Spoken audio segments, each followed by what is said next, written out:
अपना मुकुट उतार कर रख दिया, राजदंड रख दिया, राजवस्त्र उतार कर रख दिए, नंगे पैर अमराई की ओर, अमराई माने आम्रकुंज, बड़े नगरों के सीमाओं पर ही झील, जलाशय, सरित, सरोवर, कूप, बापी, बावड़ियां, सुंदर सुंदर धर्मशालाएं, मठ, छोटे छोटे आश्रम, कुटियाएं ऐसा होती थी। प्रव्रज्या काल में मैंने भिक्षा ली है। प्रव्रज्या काल में मुझे ये एक तरीके का सुख मिला है। मैं नहीं जानता कि मैं ऐसा क्यों कह रहा हूं, पर हां, कोई मुझसे पूछे कि आप भाग्यवान हैं क्या, मैंने कहा मैं कह सकता हूं मैं उस समय भाग्यवान था जब मैं भिक्षा का अन्न लेकर अपनी साधना कर रहा था। भिक्षा का अन्न लेकर, करतल भिक्षा तरतरवासा, करतर भिक्षा खलु भागवंता, कोपिनवंता खलु भाग्यवंता। हमारे यहाँ शास्त्रों में कहा गया कि सन्यास तभी मुखरित होता है, तभी वो खिलता है, सन्यास तो तभी फलीभूत होता है जब निराभिमानी ढंग से आप मधुकरी लेने निकले। तो फिर वो मैंने गोवर्धन चुना था उस बात के लिए। सूर सरोवर जहाँ सूरदास जी 75 वर्ष रहे, जिस कुटिया में मुझे लगा भिक्षाई लेकर रहनी है तो सूरदास की कुटिया में रहेंगे, ब्रज में, गोवर्धन गिरिराज जी की तलहटी में। गए तो थे कुछ दिन का अनुष्ठान करने, ब्रजवासियों ने हमारा अनुष्ठान ही भंग कर दिया। कुछ महीने ही तो भिक्षा मांगी होगी, पीछे पड़ गए। कोई मट्ठा ला रहा है, छाछ ला रहा है, हलवा ला रहा है, रोटी फाड़ फाड़ के हमको लोग चिट्ठी लिख रहे हैं, उसमें पैसे छुपा के दे रहे हैं, लो कर लो अनुष्ठान। एक दो बार रोटी फाड़ कर देखी, उसमें चिट्ठी लिखी हुई है, पैसे रखे हुए, रुपए रखे हुए। चिट्ठी में लिखा हुआ था एक में कि वहीं ले आए करेंगे, यहां मत आइए। क्या बात है।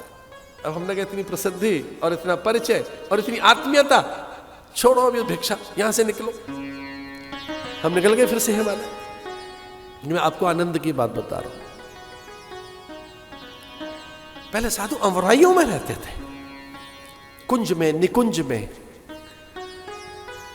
प्रण कुटीरों में, प्रणासनों पर, सरोवर के तट पर, जलाशय, झील के पास, जंगल, नगर के आसपास ही कहीं साधन भजन बना रहे। अब काल ने पलटी खाई है, काल एकदम बदल गया है, तो उस तरह की फिर बातें हो गई। गुरुदेव चले नंगे पैर, क्षमा कीजिए, राजा नंगे पैर चल पड़ा। वो राजा जो सब राजाओं के सम्मान के लिए नहीं गया है, गुरुदेव के आगमन के समाचार सुनते गया। साष्टांग प्रणाम, विश्वामित्र के चरणों में प्रणतिपात। ओम अखंड मंडलाकारं व्याप्तं येन चराचरं तत्पदं दर्शितं येन तस्मै श्री गुरवे नमः।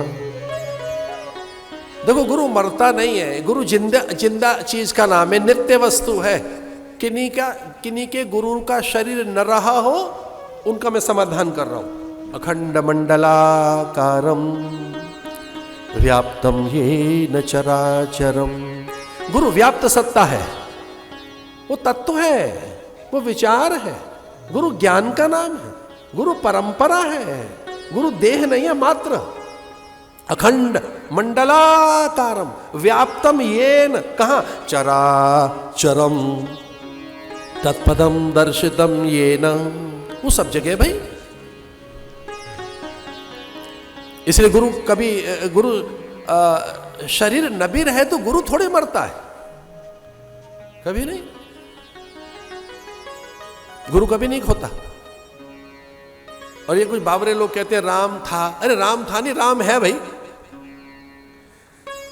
क्या बोलते होगे? त्रेता में राम थे, अरे भाषा ठीक कर लो भाई। त्रेता में राम थे कि राम है?